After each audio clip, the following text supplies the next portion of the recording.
ठरलं तर मग या मालिकेच्या पुढील काही येणाऱ्या भागांचे अपडेट जाणून घेऊया आपल्या आजच्या या व्हिडिओमध्ये. चला तर मग प्रेक्षकांनो, सुरुवात करूया आपल्या आजच्या ह्या व्हिडिओला. तर इथे आता आपण पाहणार आहोत की कशा पद्धतीने इकडे आता जो अर्जुन आहे तो सायलीला बेल मिळवून देणार, तर दुसऱ्या बाजूला इकडे आता या 5 जणांमध्येच म्हणजे प्रिया, सचिन, राकेश या सगळ्यांमध्ये आता भांडणं लागणार. आता नक्की काय घडतं, कसं घडतं हे सगळं काही आपल्या व्हिडिओमध्ये अगदी शेवटपर्यंत सविस्तर पाहूया. तर इकडे आता आपण पाहतोय की जो अर्जुन आहे त्याने कोर्टामध्ये सगळ्यात प्रथम हा मुद्दा मांडलेला आहे की माझ्या बायकोवरती पॉस्कोचे जे चार्जेस लागले ते पूर्णतः चुकीचे आहेत. कारण मुळात पॉस्कोचे चार्जेस हे 18 वयापेक्षा खालील मुलींच्या बाबतीत जर काही चुकीचं झालं तर त्यांच्यावरती लावले जातात. पण माझ्या बायकोवरती ज्या आश्रमातल्या मुलींच्या तस्करीचे चार्जेस आहेत त्या मुलींपैकी एकही मुलगी ही अल्पवयीन नसून त्या सगळ्या मुली ह्या पूर्ण साक्षर आहेत, 18 वर्ष पूर्ण असलेले आहेत. त्याच्यामुळे माझ्या बायकोवरती पॉस्को लागण्याचा ऑप्शन येतच नाही. त्यांच्यापैकी एकही मुलगी 18 वर्षांच्या खाली अल्पवयीन नाही. त्या सर्व मुली ह्या 18 वर्ष पूर्ण आहेत आणि त्यामुळे माझ्या बायकोवरती माझ्या विरोधक वकिलाने हे जे काही चार्जेस लावलेले आहेत ते पूर्णतः चुकीचे आहेत. आणि म्हणूनच मी कोर्टाला विनंती करतो की कोर्टाने माझ्या या गोष्टीची दखल घ्यावी आणि माझ्या बायकोला म्हणजेच माझ्या अशिलाला, सायलीला बेल मिळवण्याची परवानगी द्यावी. त्याबरोबर मग आता लगेचच इकडे जे विरोधक वकील असतात ते म्हणू लागतात की नाही खोटं आहे हे सगळं, त्या मुली अल्पवयीनच आहेत. मी पूर्णतः व्यवस्थित पडताळणी केलेली आहे जज साहेब आणि त्याच्यानंतरच मी कोर्टासमोर एवढा मोठा निष्कर्ष मांडला आहे. एवढा मोठा निष्कर्ष मांडताना मी तरी कसा हा असाच मांडेन. अर्थात मी सुद्धा सर्व बाजूंनी गोष्टींची आधी पूर्णतः तपासणी केलेली आहे आणि मगच मी हे एवढं मोठं स्टेटमेंट कोर्टासमोर ठेवलेलं आहे. कोर्टाने माझ्या बाजूचा विचार करण्याआधी कोर्टाने त्या बिचाऱ्या मुलींचा विचार करावा ज्यांच्याबरोबर हे सगळं काही घडलेलं आहे. मला त्या मुलींसाठी न्याय हवा आहे जज साहेब. त्यावेळी अर्जुन म्हणू लागतो की वा वा वा, माझे वकील मित्र केसला कसं रंगवून गोल गोल फिरवून सांगायचं यामध्ये खूपच जास्त पटाईत दिसत आहेत. पण मला काय वाटतं, आपण इथे शाब्दिक खेळ न करता पुराव्यांची भाषा बोललो तर ते जास्त उपयोगी ठरेल. आणि म्हणूनच मला पुरावा सादर करायच्या आधी एकदा सोनल बरोबर बोलायचं आहे. मला सोनलला काही प्रश्न विचारायचे आहेत, तिला थोडं क्रॉस एक्झामिन करायचं आहे. त्यावेळी मग आता कोर्ट परमिशन देण्याच्या आधी इकडे लगेचच इकडे विरोधक वकील म्हणतात जज साहेब हे. त्यावेळी अर्जुन म्हणतो एक मिनिट माझ्या वकील मित्रांना कदाचित हे माहीतच नाही आहे की कोर्टामध्ये जर एक वकील बोलत असेल तर ताबडतोब दुसऱ्या वकिलाने बोलायलाच हवं असं काही नाही आहे. एका वकिलाचं बोलणं पूर्ण झाल्यानंतर दुसऱ्या वकिलाला बोलण्याची संधी ही कोर्ट देतच. त्यावेळी लगेचच इकडे जो आता राकेशचा वकील असतो तो म्हणू लागतो की नाही बरोबर आहे, कोर्ट बोलण्याची संधी देतच, पण सध्या माझं आधी बोलणं खूप गरजेचं आहे. ती बिचारी मुलगी सोनल, तिच्याबरोबर कुठल्याही प्रश्न उत्तरांचं काहीही सेशन वगैरे घेऊ नये यांनी असं मी कोर्टाला विनंती करतो. कारण ऑलरेडी ती मुलगी बिचारी खूप घाबरलेली आहे, भेदरलेली आहे आणि त्यामध्ये ॲडव्होकेट सुभेदार तिला नको ते प्रश्न विचारणार. तुझ्याबरोबर काय घडलं, काय नाही, तुला काय सतवलं, कसं सतवलं, तुझ्याबरोबर काही केलं, असे सगळे प्रश्न विचारले जाणार आणि त्यानंतर ती मुलगी आणखीन जास्त डिस्टर्ब होणार. त्यावर लगेचच अर्जुन म्हणतो पहिली गोष्ट कोर्टाने ही लक्षात घ्यावी की मी सुद्धा एक माणूस आहे आणि सामाजिक नैतिकता ही लक्षात ठेवूनच मी माझ्या अशिलाबरोबर किंवा एखाद्या मुलीबरोबर बोलेन. त्याच्यामुळे मला कोणीही शिकवण्याची गरज नाही की मी कोर्टात कसे आर्ग्युमेंट केले पाहिजे किंवा कसे प्रश्न विचारले पाहिजे. आणि राहिला प्रश्न तुमचा, तर तुम्हाला त्या मुलीची काळजी एवढी जर वाटत होती तर मग तुम्ही तिला इकडे पोलीस स्टेशनमध्ये किंवा इथे कोर्टामध्ये बोलवण्याची तसदीच का घेतली? तिचं जे स्टेटमेंट होतं ते तिचं तिच्या घरून किंवा दवाखान्यातूनच घ्यायचं होतं ना. असो, मी सोनलला प्रश्न विचारण्याची परवानगी मागतो.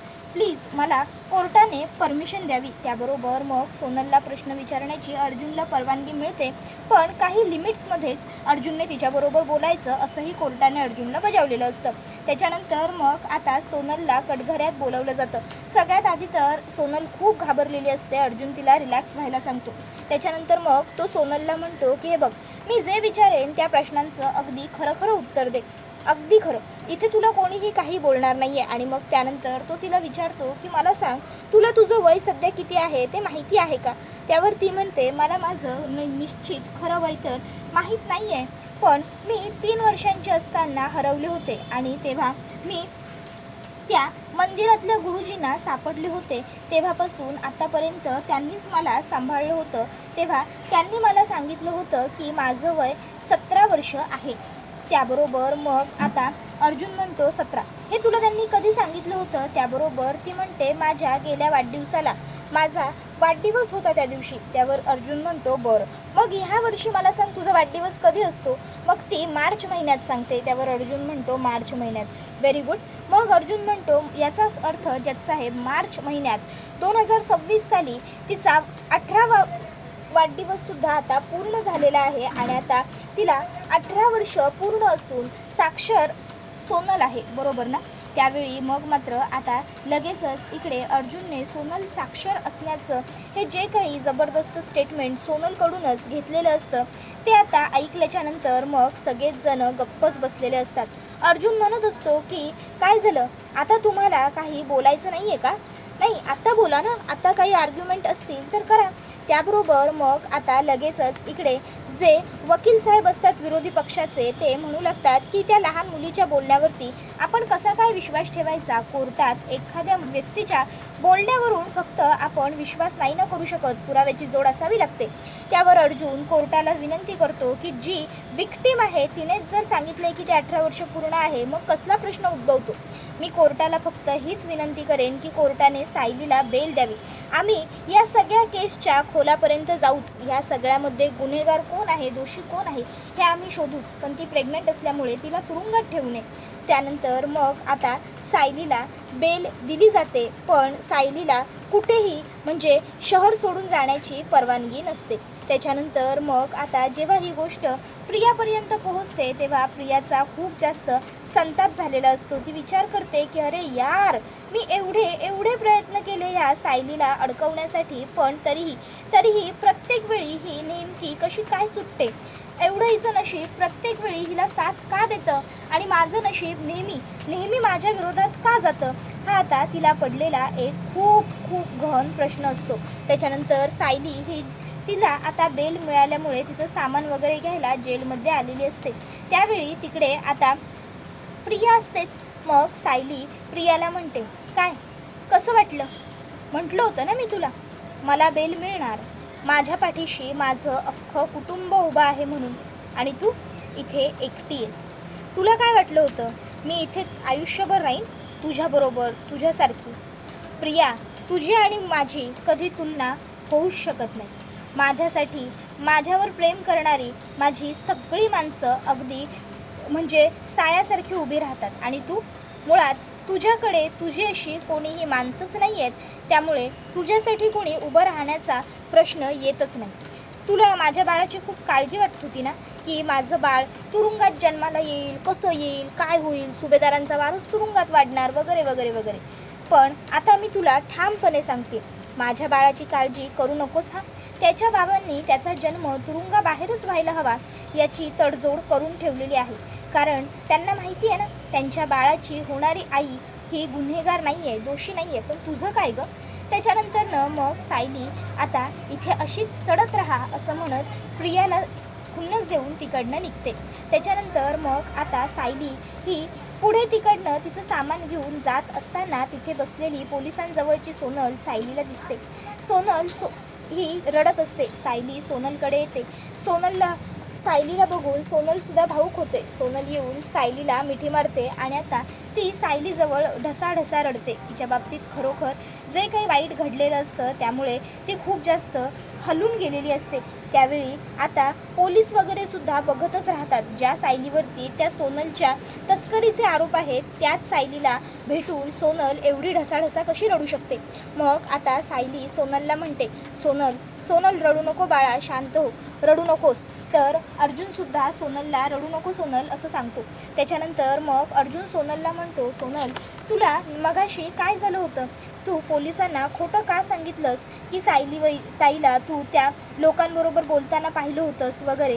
त्यावर मग आता ती सांगू लागते की मी. त्यावर अर्जुन म्हणतो, हे बघ सोनल, बिलकुल घाबरू नकोस, जे काही असेल ते खरं खरं सांग तू. त्यावर ती म्हणते की दादा, मी खूप घाबरले होते. त्या लोकांनी मला जे सांगितलं मी तेच केलं. ते लोक मला म्हणाले की ते तुझं सगळं आम्ही जे काही आमच्याकडे घेतलं आहे ते सगळं आम्ही व्हायरल करू वगैरे. आणि मग मला त्या गोष्टींची खूप भीती वाटली दादा. आणि म्हणून मग माझ्याकडे पर्याय नव्हता दादा खोटं बोलण्याशिवाय. मी जाणून बुजून काही नाही केलेलं. सायलीताई, मला खरंच माफ कर गं. सायलीताई, आता तुम्ही लोक मला आश्रमात घेणार नाही का? आता मी आश्रमात नाही येऊ शकत का गं परत? त्यावर सायली म्हणते, असं काही नाही आहे सोनल. आणि तुला कोण म्हणालं की तू आश्रमात येऊ शकत नाही म्हणून? हे बघ बाळा, सध्या हे जे काही सुरू झालं आहे ना, कोर्ट केस कचेरी, हे सगळं संपेपर्यंत तरी तुला पोलीस सांगतील तिथे राहावं लागेल, तिथेच थांबावं लागेल. पण एकदा का आता हे सगळं काही झालं ना की त्याच्यानंतर मग तू आपल्या आश्रमामध्ये नक्की परत येऊ शकतेस. तुला कोणीही अडवणार नाही, कळलं ना? अगं, ते आश्रम आपल्या सगळ्यांचं आहे, ते आपल्या सगळ्यांचं घर आहे.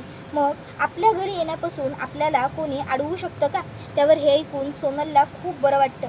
सायली म्हणते, ते घर तुझं आहे, तुला त्या घरी वाटेल तेव्हा तू येऊ शकतेस, तिथे राहू शकतेस. फक्त बाळा थोडे दिवसांचा प्रश्न आहे, थोडे दिवस ॲडजस्ट कर.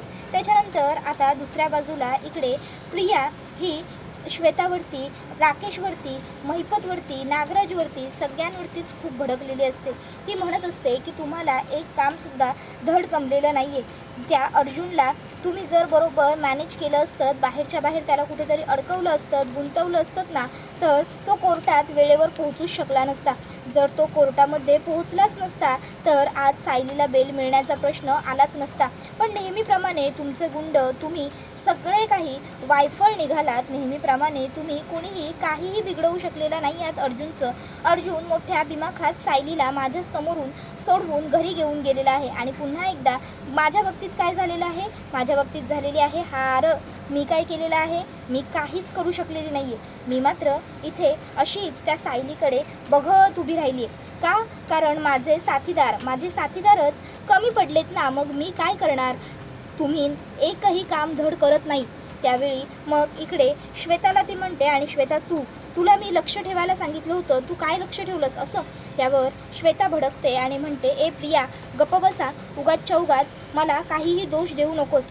हे बघ, माझी या सगळ्या प्रकरणात काहीही चूक नाही आहे. लक्ष ठेव असं तू मला सांगितलं होतंस ना, बरोबर. पण लक्ष ठेवायचं म्हणजे नक्की काय करायचं काय होतं मी? तुला काय वाटतं? हे बघ प्रिया, इथे ना खूप कामं असतात घरामध्ये. दिवसभर त्या 2 मुलांना सांभाळून आहे ना माझा जीव नको होतोय. त्यावेळी आता प्रियाचं आणि श्वेताचं हे जे बोलणं असतं, जे संभाषण असतं, ते कल्पनाने ऐकलेलं असतं. कारण बरोबर कल्पना ही आता सायली येणार आहे हे माहिती झाल्यामुळे औक्षणाचं ताट करण्यासाठी किचनमध्ये गेलेली असते. आणि त्याचवेळी कल्पनाच्या कानावरती आता तिचं सगळं बोलणं पडलेलं असतं. आता श्वेताचं हे सगळं बोलणं ऐकल्याच्यानंतर कल्पना श्वेताला रागात हाक मारते, श्वेता. त्याबरोबर श्वेता मागे फिरते, फोन कट करते. श्वेता खूप घाबरलेली असते. त्यावेळी मग कल्पना म्हणते, कोणाशी बोलत होतीस तू?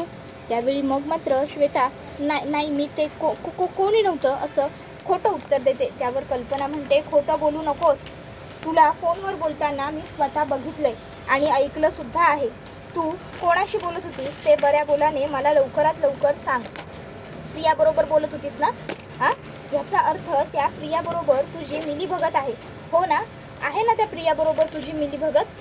तुझं त्या प्रियाबरोबर साटलोटा आहे. त्या प्रियाबरोबर मिळून तूच आम्हाला सगळ्यांना त्रास देतेस ना. आमच्या घरातल्या गोष्टी तू तूच त्या प्रियापर्यंत बाहेर पोहोचवतेस ना, बरोबर बोलते ना मी. त्याबरोबर मग मात्र आता ती म्हणत असते की नाही नाही नाही, मी असं काहीही करत नाही आहे, प्लीज प्लीज तुम्ही माझ्यावरती चिडू नका ना कल्पना काकू. त्यावर मग कल्पना म्हणते, गप, माझं नावसुद्धा तुझ्या तोंडात घेऊ नको, येऊ देत फक्त अर्जुनला. नाही जर सगळं मी त्याला सांगितलं तर माझंसुद्धा नाव कल्पना नाही आहे. तर तोपर्यंतच आता त्या ठिकाणी अर्जुन हा सायलीला घेऊन दरवाजामध्ये येऊन उभाच असतो. आता अर्जुन हा हाक मारतो, मम्मा पूर्णा आजी, मम्मा पूर्णा आजी, बघा कोण आलंय. एवढे दिवस तुम्ही खूप डोळे लावून बसला होतात ना रस्त्याकडे, फायनली आज सायली घरी परत आली. आणि मग आता लगेचच कल्पना म्हणते, बरं झालं अर्जुन आला, थांब आता इथेच. मी अर्जुनला नाही जर हे सगळं काही सांगितलं तर लक्षात ठेवशील, तुझा सगळा खेळ आत्ता मी संपवणार. त्याबरोबर मग मात्र इकडे आता ही चांगलीच घाबरलेली असते श्वेता, कारण आता काय होईल जर अर्जुनला माझी खरी ओळख समजली तर, असं सगळं तिला टेन्शन आलेलं असतं. तर आता दुसऱ्या बाजूला इकडे जो राकेश आहे, जो सचिन आहे, त्यांचीसुद्धा चिडचिड होत असते. सचिन म्हणत असतो की मी एवढ्या दिमाखात जाऊन त्या सुभेदारांच्या घरी त्यांना सुनावून आलो की तुमची सून कधी बाहेर येणार नाही, असं होणार तसं होणार. आणि आता काय झालं, आता त्या सुभेदारांची ती सून, ती सायली तुरुंगाच्या बाहेर आली. मला वाटलं होतं किमान 7-8 वर्षांसाठी तरी ती जेलमध्ये अडकेल, पण कसली 7-8 वर्ष, त्या अर्जुनने तर तिला 8 दिवससुद्धा तिथे राहून दिलेलं नाही आहे. शी, माझा बदला पूर्ण होता पुन्हा एकदा अपूर्णच राहिला. पण मी त्या सुभेदारांना इतक्या सहजासहजी सुखाने नाही जगू देणार. मी काहीतरी करणार म्हणजे करणारच. त्याबरोबर आता हा व्हिडिओ इथेच संपतो. व्हिडिओ आवडला असेल तर व्हिडिओला लाईक करा.